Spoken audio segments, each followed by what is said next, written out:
Okay, great. Thank you. So welcome everyone to today's session on the Office of Juvenile Justice and Delinquency Prevention Progress Report and Narrative Writing. Thank you so much for joining us today. So my name is Stephanie Vega, and I am a Training and Technical Assistant Specialist with the Performance Management Team for OJJDP. And now I'm going to pass it over real quickly to my co-presenter, Angela, so she can introduce herself and take us through the next few slides. Good afternoon. My name is Angela Beebe. I'm very excited to be with you today. I hope that you find this piece of training today very valuable and informative. Before we get started, we are going to go over just a few housekeeping notes to answer some questions. And on today's agenda, probably the most important question to be answered right off the bat is that we will be recording today's session, and it will be available on the OJJDP website. We are not going to record the Q&A portion of the session. So once the recording is up, you'll be able to find it on the Performance Measure Training Resource webpage. One of our team members will be adding the link into the chat so that you will have that. There will be a copy of the slides sent to all participants after the webinar. And also, if you have any questions that cannot be answered today, our team will send you a follow-up email responding to your question. So we may need to have you share your email address so that we can follow up. So please know that we will be doing our best to answer all questions today in a timely manner. If you are experiencing any technical difficulties during this session, please send a chat message to Evan in the chat, letting him know that you are experiencing technical issues, and he will be able to assist you. And I think Evan is kind of saying hello in the chat now so that everyone can see. Next slide. So for today's session, we are going to be using a couple of different features in WebEx. The first is the chat. So if everyone kind of looks at the bottom right of their screen, you should see what looks like a speech bubble. And if you click on that, that is the chat icon. When you pull that up, it should have everyone listed in the to column, and you're going to enter your information into the box. When sending the message here today, it will be shared with all participants. Throughout the session, we will be posting links and other resources from today's training in the chat. So that is what the chat will be utilized for today, as well as if you're having, again, experiencing technical difficulties, you will put your information in here in the chat. Next slide. The other feature that we will have will be the Q&A feature. So in order to locate the Q&A, you will go down to, again, the bottom right corner, and you'll see 3 dots. When you click on those 3 dots, you will click on the tab labeled Q&A. You will make sure that all panelists is in the recipient box. Please type your question and click enter once completed. When you're sending your question, please make sure we know your program name, award year, and the organization you're from. We will be monitoring the chat and the Q&A throughout the training today, but we are asking that all relevant questions dealing with the slide presentation and the training information we have go in the Q&A. If we cannot answer your question today, as we mentioned earlier, we will do a follow-up email or a follow-up session or a type of written response so that we make sure everyone comes away with the answers and the knowledge that we are wanting to present in the training today. Next slide. So now we're going to practice. We're going to go to the chat. And so if you'll go down to that speech bubble, click, and then the question for today is, what is your favorite city to visit? I think this is always interesting. Ooh, you guys were quick. We've got Phoenix and Vancouver. Oh, I've been to Houston quite a bit. Oh, wow. I like these. Chicago, I like World Travelers. I like the London, and I've been to San Francisco quite a bit. My goodness. All right. So with that, I'm glad everyone's chat is working. And now I have a lot of places that I think I may want to go try. I have not been to San Juan. I think that is my next destination. So thank you. So next slide, please. So before we get into the meat of our training, did want to give a little bit of glossary of terms that deal with some of the acronyms that we will be discussing today. Obviously, we want to make sure everyone has an understanding of the terminology before we dive into the content. A couple of ones that truly stand out right now would be like PMT for Performance Management Tool, PMP for Performance Management Project. But these are the terms that we'll be referring to today, and we wanted to give you a chance to look and make sure that you were familiar with all the acronyms before we proceeded. Next slide. So for today's session, this is kind of our overview. We'll be starting off reviewing the OJJDP report progress report. Next, we will discuss tips for writing the progress report narratives. We will also review progress report questions. And last but not least, we will wrap up and share available resources that should be beneficial to you today. So with that, I will turn it back over to Stephanie. Thank you, Angela. So we are going to start off with a review of the OJJDP progress report for anyone that is new or just anyone that needs a quick refresher. That way everyone is on the same page before we dive into narrative writing and the questions. So as an OJJDP grantee, you are required to provide regular updates on award activities. And one of those ways is through a performance report. And you can see it broken down here on the slide, so it's a little bit easier to understand. The performance report has two parts, and those two main sections are the performance measures and the progress report. If you are the grant award administrator, when you go into the system you're reporting in, you will see the performance report is also broken up into these two sections. And the first part of the performance report are the performance measures. And these measures capture data and track things like the volume of work accomplished, such as amount of service delivered, staff hired, number of individuals served, etc., and outcomes of grant activities, and demonstrate the accomplishment of goals and objectives of OJJDP programs. And if you're new or unfamiliar with your program's assigned performance measures, we highly recommend you look them up. This is where a key resource, the definitions and questions document for your program, comes in handy, because it's a way for you and your whole team to be able to see your assigned performance measures outside of the reporting system.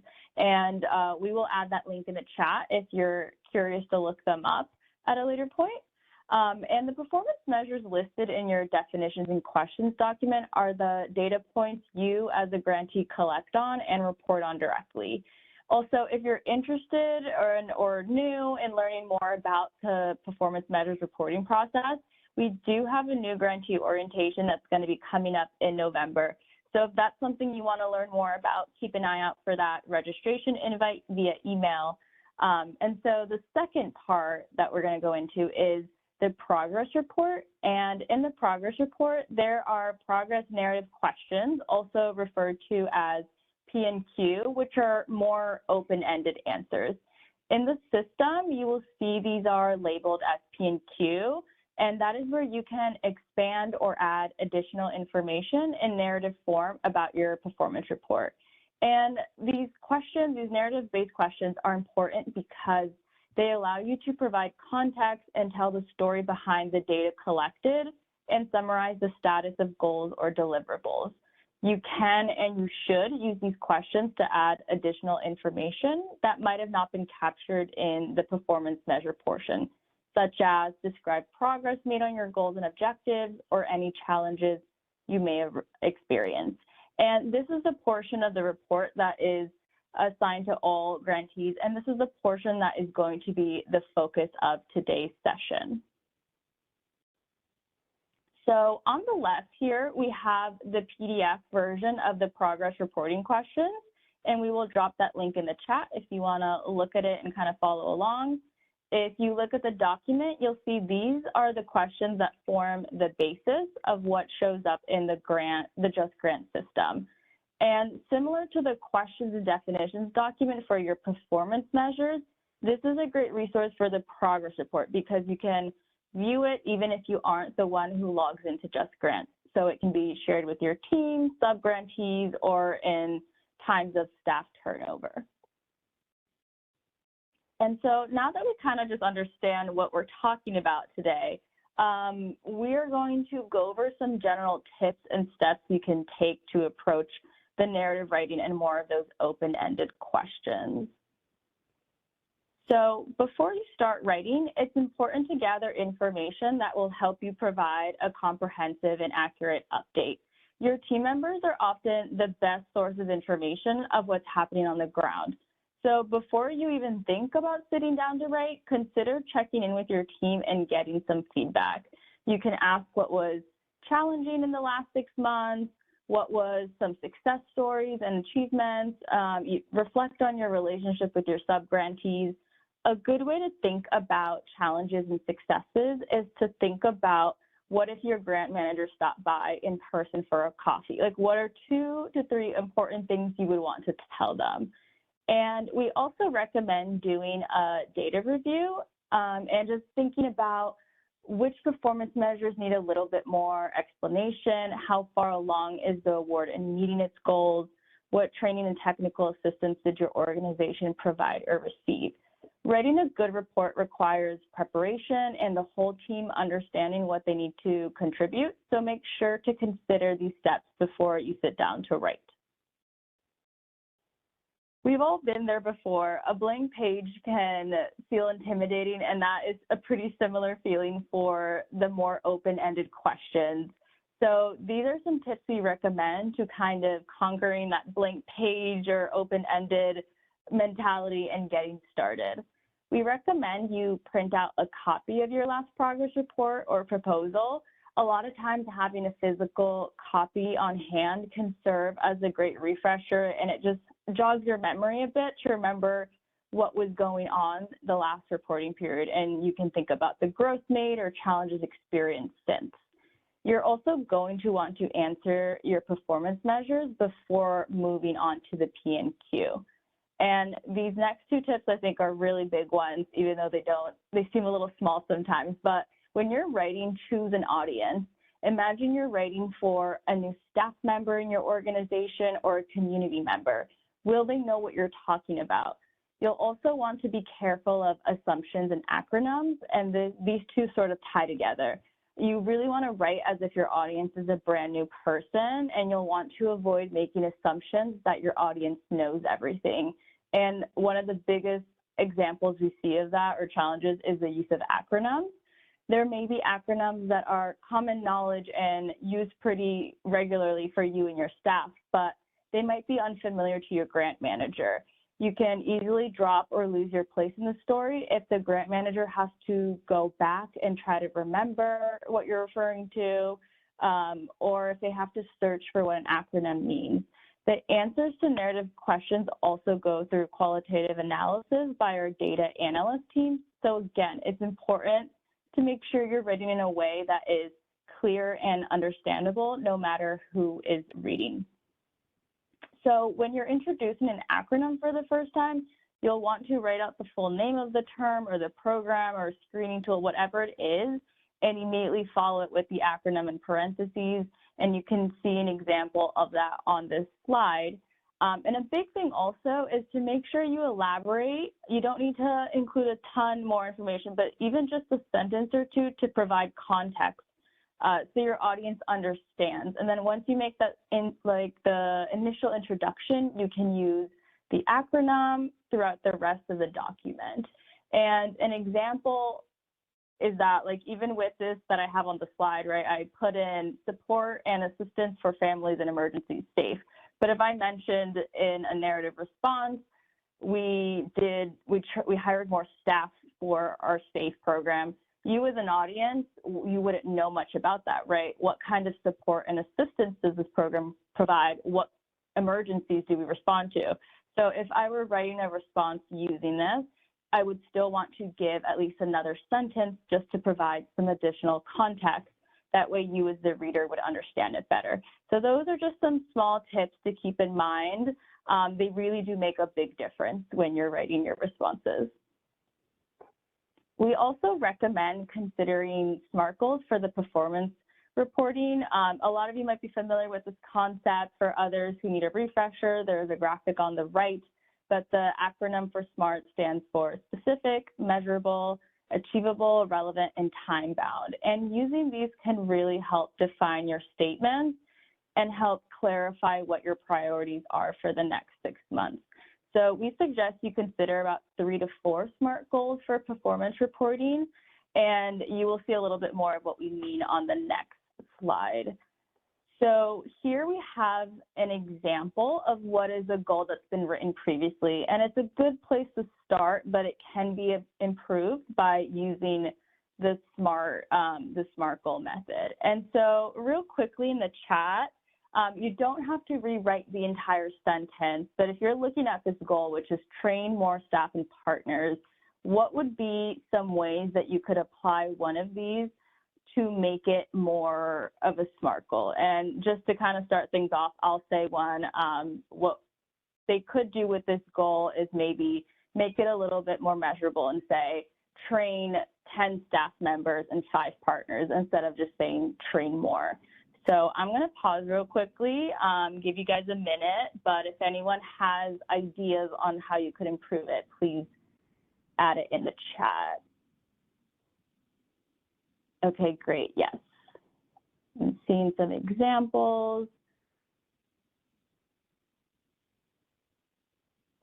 Train 15 staff in effective practices for working with youth of incarcerated parents by November 15th. That was a great added date of when it will be accomplished. Train 90% of staff within 6 months. All right, thank you everyone. Yes, these are all good responses. And here we have just an example that you guys kind of already have started to mention, but these are some ways it could be made more of a SMART goal. You can make it more specific. You could say violence interrupters and volunteers. You could make it more measurable by saying 3 in-person trainings. You could make it more achievable so that it's realistic considering available resources and needs. Relevant, it addresses the program goal and objective. Time-bound, trained by December, report back in January of next year. So just keep in mind when you're writing goals that applying the SMART goal approach will really help you out. If you have a goal that's just a short sentence such as hold a community meeting or interview community members, think about ways that you can just tweak it a little bit, like add a couple little bit more details using the SMART goal approach to make them more defined and actionable. So now that you kind of have some general tips on narrative writing, we're going to go through the progress report questions and sort of break them down, provide some tips to understand how to best respond. And we're going to go using the question numbers in the progress reporting questions PDF that we shared. And the link will also be in the chat if you want to look at it. And just please note that since this training is more focused on narrative writing, we'll go through some of the questions a little bit more briefly, especially if they have a pick list answer involved. We really want to focus on questions where there are actual narratives to write.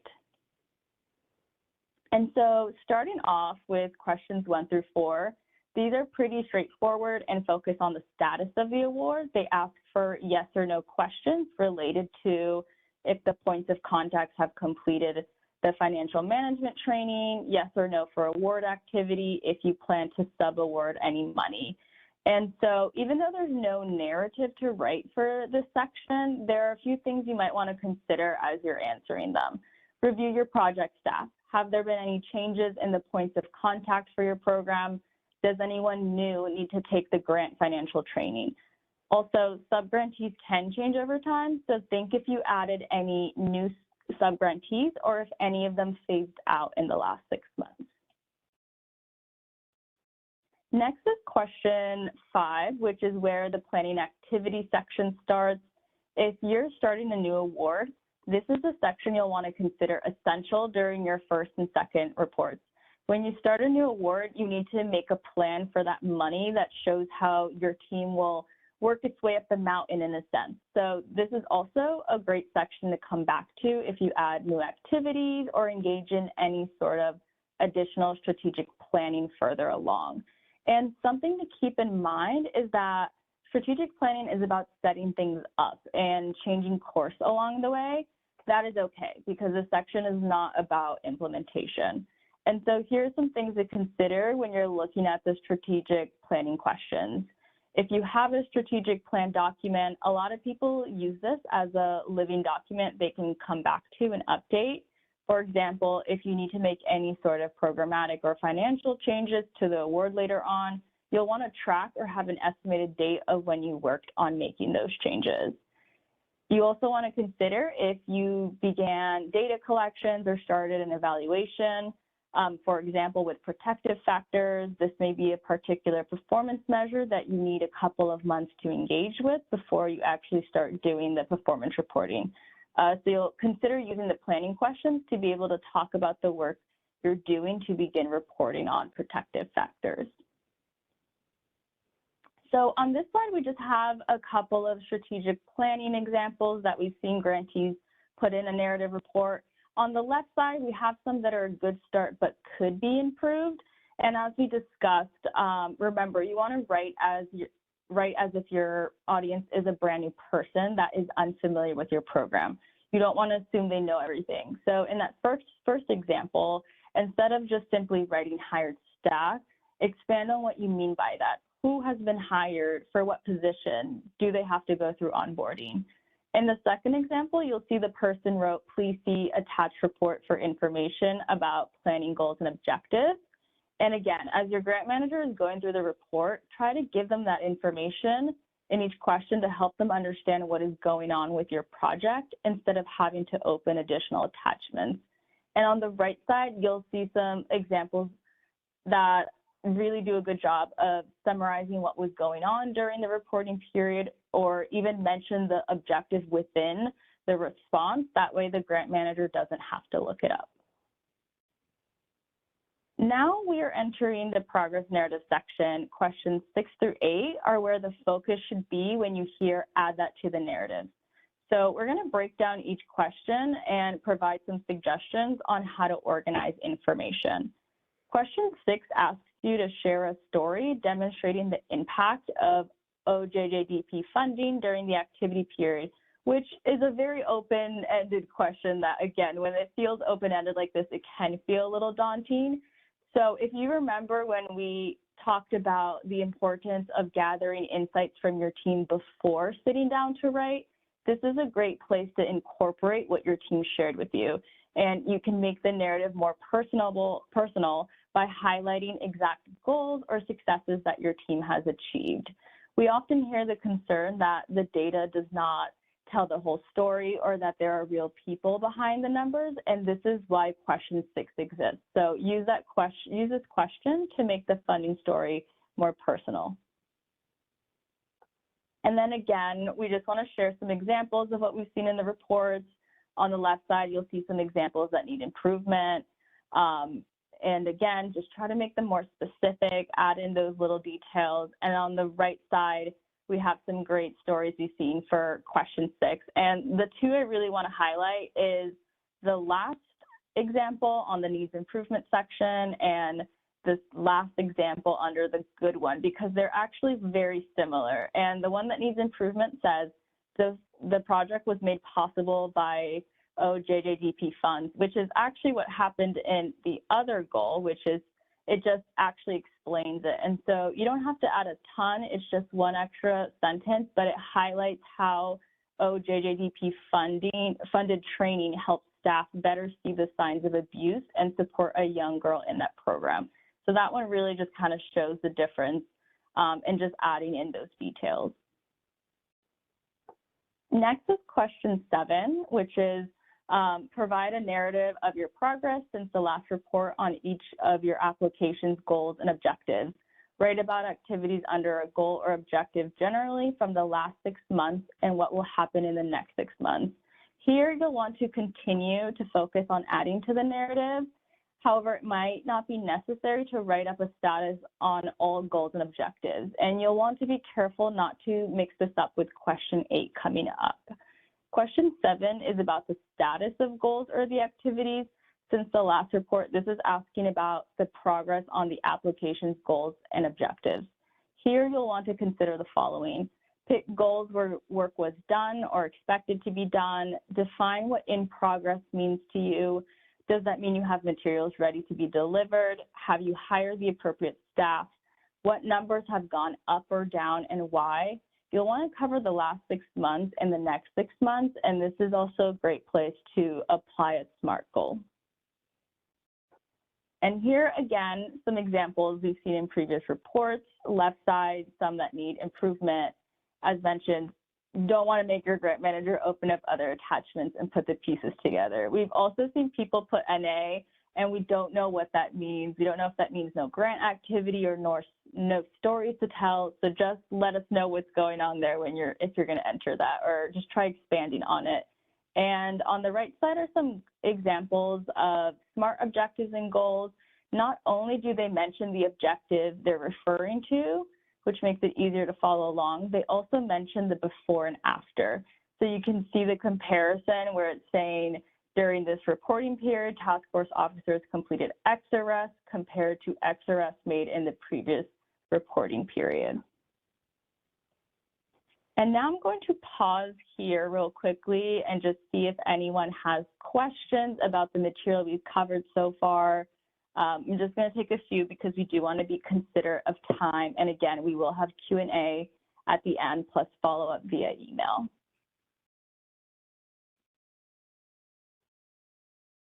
I see someone has raised their hand. Kippy Langford, if you want to put it in the chat or in the Q&A function.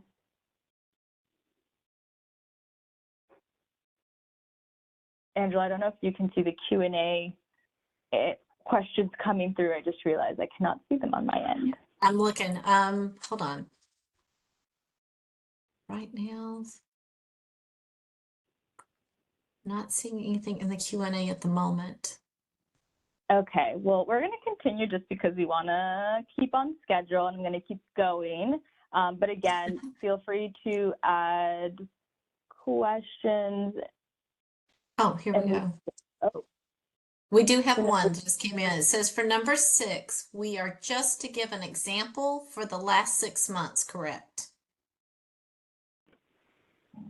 Yes, that's correct. It'll be for the reporting period. So when you're reporting, it'll be for the previous 6-month period. Okay.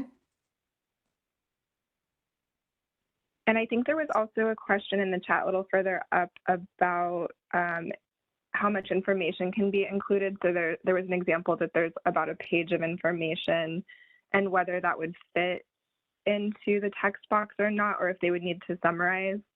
I know this is kind of an ongoing question, but to our knowledge, you should be able to fit everything in there. If you have any issues, you can summarize it. And we're also going to find out if there's a specific character limit within Just Grants. Great, thanks, Sarah. So please feel free to keep putting your questions. We will get to them at the end again, or we'll follow up via email. And now I'm going to pass it along to Angela to cover the next couple of slides. Okay. Thank you, Stephanie. So we are going to move on to question 8, which is provide a narrative highlighting the progress that you've made since your last report on your proposed grant deliverables. Here you're going to write about deliverables or things that you've created or completed, kind of like a new policy document would be an example. The key here is deliverables. That's what you're really wanting to look at. This is those tangible items, like maybe a new standard operating procedure or SOP. You've developed a training curriculum.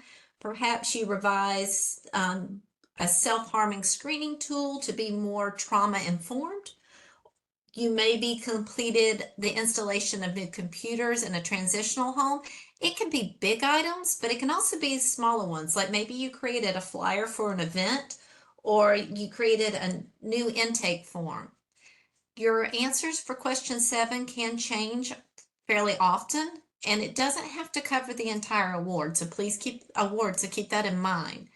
In some reports, if you haven't completed anything yet, that is okay. What you can look at is maybe you have a deliverable such as a memorandum of understanding or a training plan that is in progress or is getting ready to happen. You can write about the small details that you've worked on or what you're waiting to do, and write about what you hope you're going to be able to do in the next 6 months. So there's a little bit of flexibility with that particular information. The biggest takeaway though is please be specific and do not assume that your grant manager knows what you've done. This is your time to really showcase and tell what you've done. So you want to be very specific and give lots of information and detail. Next slide. So here in this one, if you're not sure what to write about, kind of consider your impact. This is kind of an impact statement. Think about what new things the award is providing.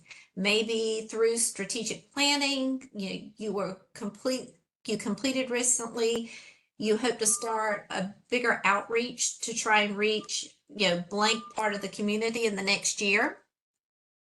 Or maybe the team wrote a new plan to coordinate performance measure data collection in the and these are the steps that we took.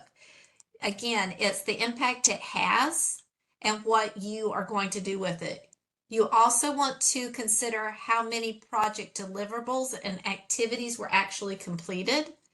So one way to look at that is like during the last 6 months, we worked on deliverables such as 1, 2, and 3.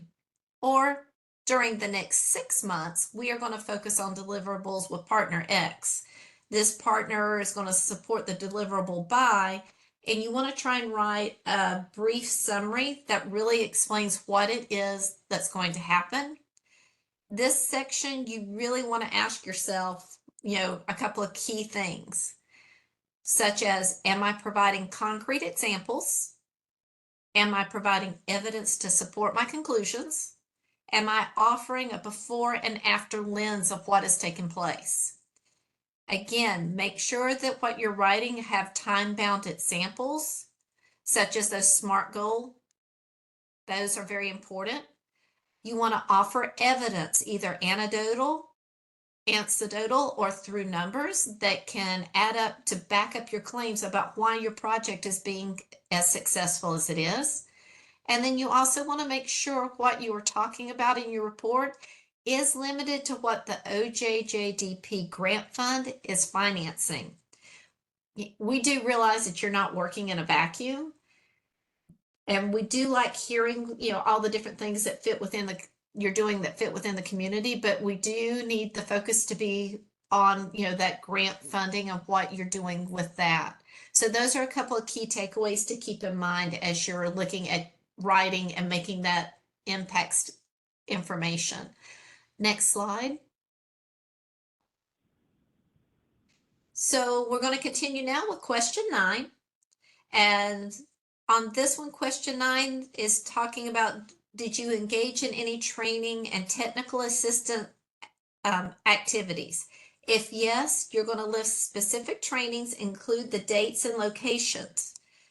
This question highlights any TTA that your program provided to another group, so it can be inside or outside your organization. Here is what is typically sometimes catches people. Be careful not to confuse question 9 with question 15 that ask about what training and technical assistance you received or you may need. In question 9, this is all about the TTA that you delivered and work you have done. So keep in mind it's what you did, not what you might need. So in question 9, some things that you would like to look into are whether or not reach out to your team and look at what work you've done in the last 6 months. You want to look at what sort of training has been provided. This can be internally within your organization, or it can be with the community or the youth that are being served. An example would be conducting training focused maybe on motivational interview techniques, the purchasing of licenses and workbooks. Those would all be suitable for question 9. You also want to consider technical assistance. Now, technical assistance is a very broad term and it can take into account a lot of different things. What you want to look at for technical assistance is what kind of help or support your team gave to someone in the community or another organization. This is a good place to talk about events that you and your team maybe were invited to. Maybe you had a booth at an event. You made a short presentation to someone or a speech about the program and the services in order to get referrals going. This is also time to think about whether or not maybe you were asked by a staff member to consult with local law enforcement or even school officials. Those are all good answers to put in with question 9. Also, you can think about what you're about to do in the next 6 months coming up. Do you have an outreach that you're able to start, or maybe a new portion of the strategic plan that's going to come into play during that time period? Also, you want to look at, does the narrative provide insight on the activities that you've completed?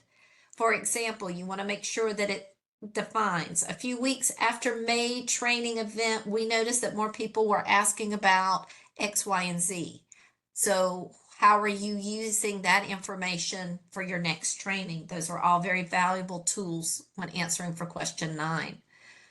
Next slide. So here are some examples. Again, on the left side are some examples from actual performance plans that maybe needed to be expanded upon or actually should go in a different question. So the first example is on the left. If you receive support from your grant manager, or if you're attending a training that was given by a TTA provider or by your grant manager, this belongs in question 15 because you're receiving the training. For question 9, it's all about the TTA that you delivered. So make sure you're keeping those separate. When you look, when it says refer to uploaded document, this is something that, again, what this was, it actually ended up being a screen assessment that had been revamped, but the grant manager had no idea, wouldn't be able to know that. So instead of saying refer to uploaded documents, you want to make sure that you explain and expand. This is your time to shine and show exactly everything you've been doing. So please fill out that information so that your grant manager can see all the hard work that you've been doing.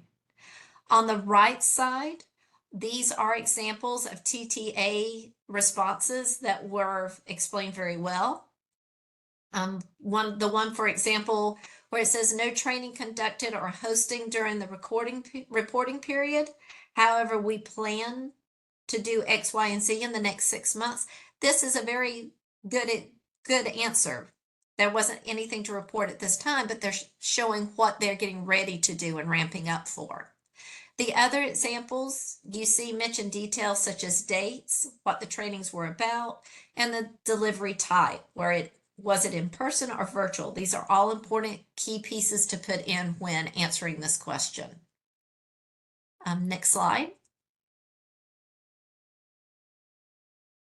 So now for questions 10 through 13, these are a bit more of a range of some checklist and yes and no type questions. So when reading through these, you're going to want to pay attention to what it's asking. For example, if you plan to host a conference, meeting, or training, you're going to answer yes and no questions and give a little bit more of some of the checklist provisions that you're going through. The other is if there's any sort of grant award modification, such as a GAM that you got started in Just Grants, this is going to be the time that you're going to be discussing that question as well. One thing that is very important to keep in mind, if you answer yes to question 12, you really want to go back and double check your strategic plan. You want to look, is it still lining up with what you put in originally and what you're doing now, or does it need some modification? This is really important to check at this time to make sure that everything is matching. Because question 13 asks about your GAM status and approval dates. If you know your dates, put them in, and then plus you're putting in what precipitated those changes that you're making. So when you're looking at this, why did you seek a GAM? You're going to want to tell why this was important. However, you're not going to really go into detail about how it affects the program or how long it took to work on the GAM, but why it is that this was needed. Why did you seek this out? What you do want to consider doing is highlighting the prep time and planning activities that you did. The other is if the GMA does change, you need to really go back again and stress and look at that strategic plan, because typically, if you find that you have a new path, you typically are going to need a new plan. So there may be some revisions that you need to put in place so that they both align and are moving accordingly as the way you're wanting the progression to be seen. And Stephanie, I will turn it back over to you. We do have questions. If there are any questions at this time, that was a lot of information. Angela, real quick, we're gonna have people put in questions, but wait till the Q&A just because we want to stay on track with the content. So please feel free to keep putting questions in, and we will get to those. Okay, so now we're going to move on to the progress narrative section, question 14. The question reads, did you experience any challenges during the activity period? If yes, how did you address the challenges that you experienced? Again, we're going to ask you to think back to the last 6 months and think about times that were a bit frustrating or challenging regarding this grant. And again, we're going back to the prep that we mentioned of asking your team challenging to be another place to reference that. When thinking about this question, specific challenges could be a budget still waiting approval, staff turnover, getting job descriptions approved for timely hires, reports, systems. Let this be a place to note ticket numbers. And again, answer based on what you know at the time of the report. And here we have some examples. And again, just try to be a little bit more specific. If it says just grant issues, we don't really know what that means. And so you want to just add a little bit more. Even the other example that needs improvement, we have been unable to move forward with program activities due to challenges with accessing grant funds. Give us a little bit more, right? We want to know what kind of challenges you're actually having. Oops, sorry, I just moved the slide. Oops. Where was I? Oh goodness, okay. I'm not sure how far back I went. Okay, here we were. Sorry about that, everyone. With these examples, again, if you're having challenges, we want to know a little bit more. This can be something your grant manager helps you with, but they need more information. So moving on to questions 15 and 16, these questions will ask what assistance you and your team get from OJJDP, and if you need additional training and technical assistance. So here you want to think back on what TA came from an OJJDP funded source to your program. And this includes activities such as attending this webinar or scheduling a one-on-one with a TA specialist. And you'll want to avoid acronyms and name the source instead. For example, performance measures, just grants, or training from a TA provider. If you just say OJJDP training, we do a lot of training, so we won't know which one you're referring to. So please, again, be specific.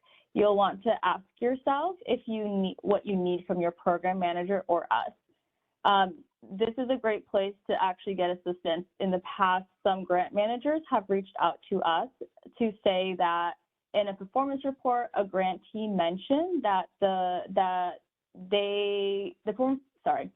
in the past, a grantee has said that the performance measures did not make sense for their program. And so we were able to then talk with them and just find a better path for reporting. So this can be a really beneficial section for you if you answer it with the details needed. And TTA is training and technical assistance for the person that just asked in the chat. And so now we're going to move on to questions 18 and 19. There are going to be two pieces to this. First, are you on track to expend all of your grant funds? That's going to be a simple yes or no answer. And the other piece is, what additional assistance, if any, do you need from your OJJDP program manager? This is somewhat relevant to question 17, and this may relate to some of the challenges and technical assistance that you received in the past. So here are some points to consider. You know what your challenges are, and you know what support you've received in the past. Ask yourself if you need any additional support from your grant manager. A great tip is also to go back to question 14 and look at the challenges and barriers you discussed. It's okay if you don't know what specifically to ask for, if you don't know what kind of help you actually need, but if you mention those barriers and challenges again, and you mention that you would like to talk about them with someone, that can help out, and we know what we need to address. And so with question 20, we move into the protective factor questions of the progress narrative section. And protective factor secondary effects, what does it really mean? If the services that you provide target specific protective factors, you may notice the youth served start to show improvements in other areas. Collecting, say, data on the protective factor of increasing school engagement. And as you are providing services to youth to do that, you could also start to see those same youth are now participating in positive leisure activities, such as playing a musical instrument, signing up for a sport, taking up a new hobby. That would be a secondary effect. If you are unsure if you report on protective factors, you can check your definitions and questions document. If they are not in there, that means your program is not assigned protective factors, and you would choose no for question 20. If you do, you will choose yes, and you will get some additional questions. You will check off the protective factor secondary effects that your organization has noticed. You will need to provide 1 to 2 sentences to explain if you saw any secondary effects and what you may have observed. You will not need to upload any additional documentation or data at this time. This is information that you are likely already documenting in case notes or status updates. So an example that you could mention is, our program staff noticed that a few of our youth clients began to take an interest in learning the guitar, and a few others discussed having improved relationships with their parents.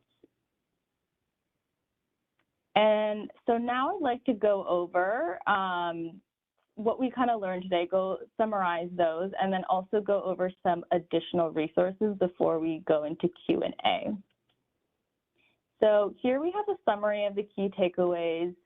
First, we'd like to remind you that getting stories from your team to share really helps out if you do that before you sit down to write. It will just give you a lot more knowledge and information that you can pull from. Again, try to spell out acronyms initially and be careful of assuming. Each narrative answer should be understandable on its own.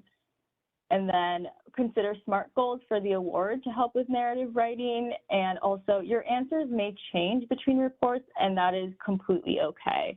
We also suggest that you write out what in progress means to you in your organization. And finally, watch out for similar questions and make sure you're not mixing them up. Again, deliverables and objectives are different. So as we mentioned, we will be sharing the slide deck via email with everyone so you have it to reference. We also have some other resources here on the screen. The OJJDP PMT Help Desk is available to help you with any questions you may have about responding to the progress report questions or performance measures.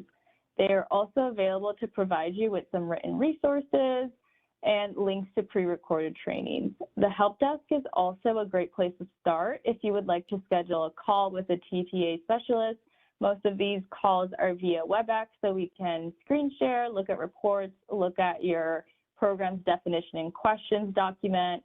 We usually do about 30 minutes to start, and you're more than welcome to invite multiple members of your team. Here are several resources available related to the Just Grant system. On this screen, we have included a link to their training page, as well as some direct links to resources that are useful for performance reporting. If you have questions about the performance reporting process that is specific to Just Grants, such as how to sign a performance report, who's got permission to fill it out, or if you're getting error messages, there are specific checklists and trainings that are available on the website, and these are a couple of them. So again, here on the slide, we have kind of the difference of which help desk you sort of want to reach out to for what.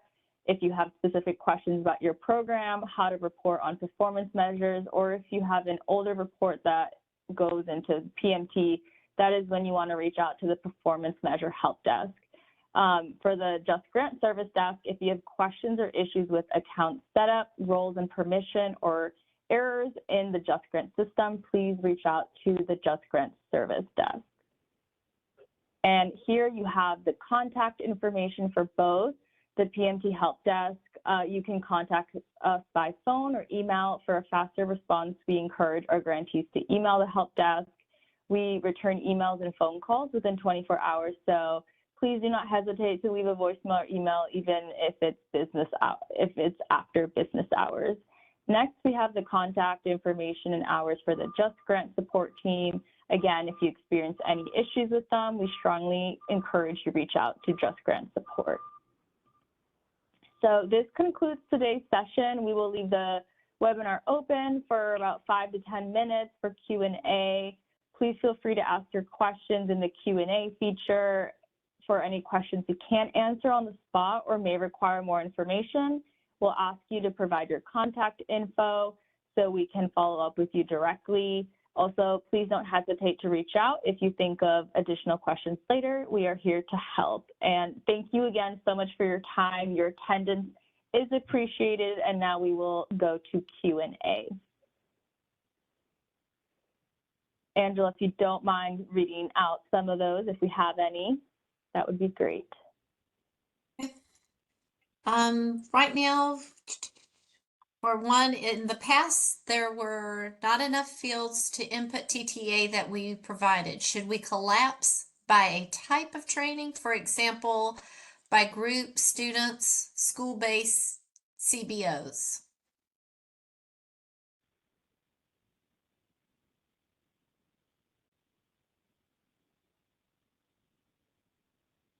Angela, I just provided the response in the Okay. Q&A. Thank you. Next one is, would completing the financial management training count as TTA?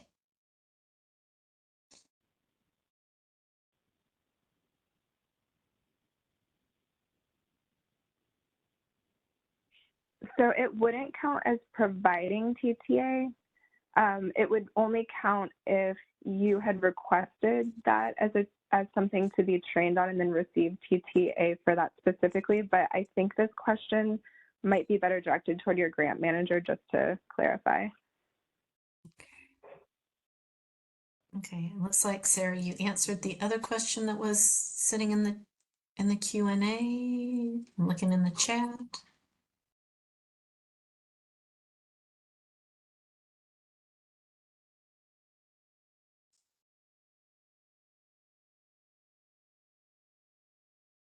Okay, thank you for the overview. Kind of request for a little bit longer scheduling for next time.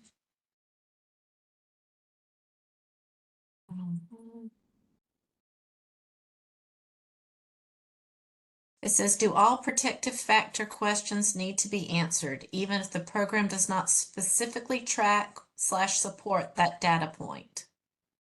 No, if your program does not track or support for that data point, you do not need to provide an answer. You can put 0 and just explain. But also, I think for the purposes of this training, we were talking about the secondary protective factors.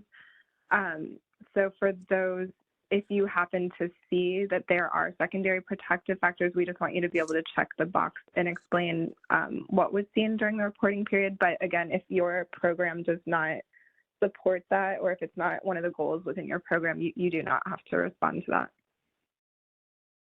Okay, Thomas added, please expand on using SMART goals in the narrative reports. Are we creating them and reporting on them at the same time?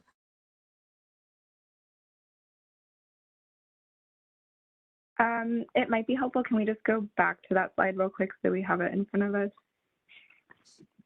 Yeah, sure. And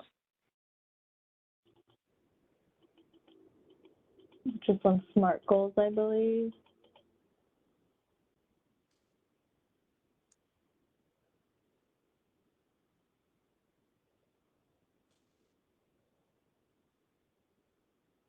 so usually you're reporting on some of the goals and objectives that are coming from your initial solicitation and the goals of your program. So you would be reporting out on that. I think that we're mentioning that it might be easier to track progress if you kind of turn some of those goals and objectives into SMART goals.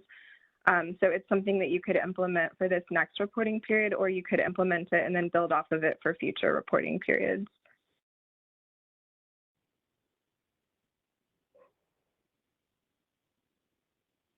That's the only ones I'm seeing at the moment. There was a request for making sure that about the acronyms that we're making sure we're adding those all in and the breakdown of what they mean.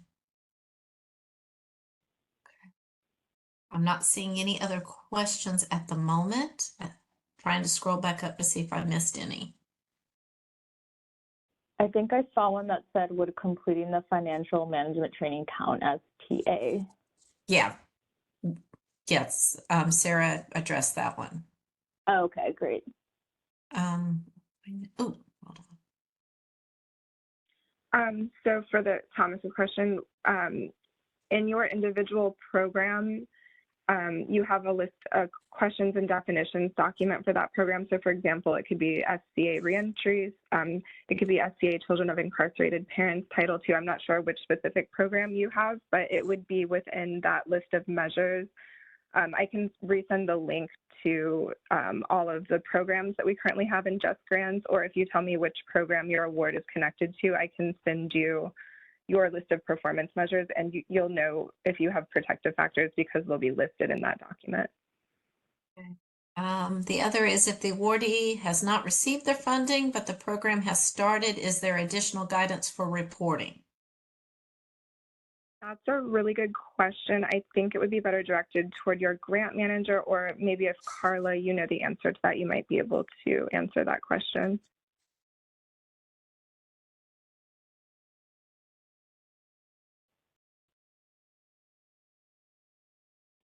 I'm muted? Okay. I'm sorry, can you repeat the question?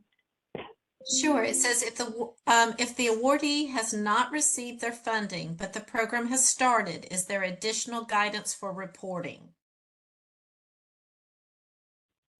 That's a good question.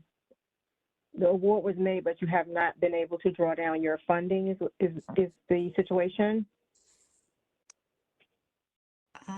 Yeah. That's a good question. I think so. Let me see. Correct. Brian said correct. Okay. So the idea is that you would need to make sure you check with your program manager to find out why your funding is not available. We do expect that the data should be collected based on your receipt of the receipt of the award. So start collecting it, even if you can't report it just yet. But Okay. definitely check with your program manager to find out if there was a special condition not met, and that's the reason why the funding has not been available. Okay. Thank you. You're welcome.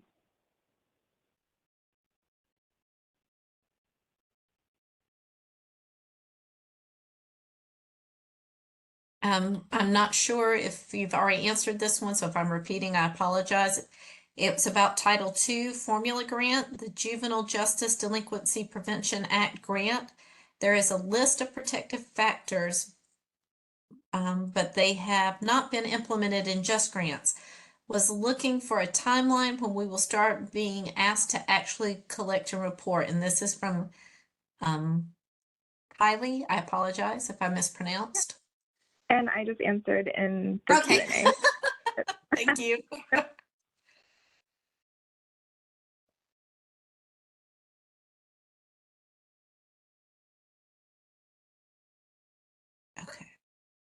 Okay, it looks like we are at time. Just gonna real quickly see if there's any last question.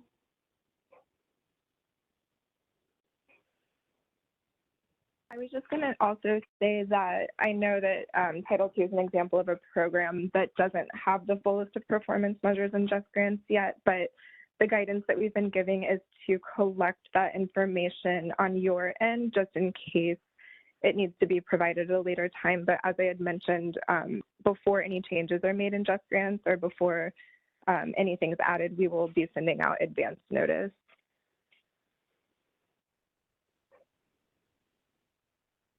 Sarah, somebody asked about scheduling a one-on-one with the PMT. Did that question get answered? I don't think I saw that one, but they can definitely do that if they want to contact the help desk. We can get something scheduled. And then I saw Brian, when can we receive the deck and video from this meeting?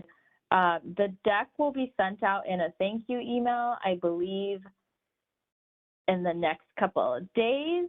The video, Sarah, Angela, I don't know if you guys have more of a estimated timeline on when the video will be posted. I'll defer to Angela only because I haven't been involved yet, so you can answer that one. Okay, so for it to go through 508 compliance and to get everything, it takes a couple of weeks. So that'll probably be in about 2 weeks that the video would be out and be able to update and put on. Okay, great. Thanks, Angela.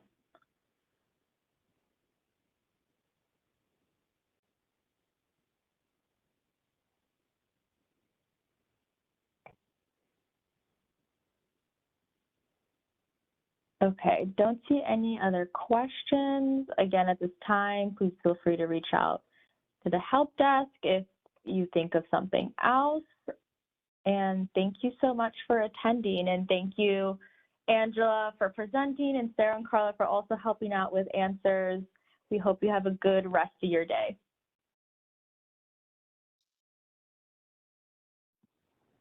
Thank you, everyone. Thank you. Thanks.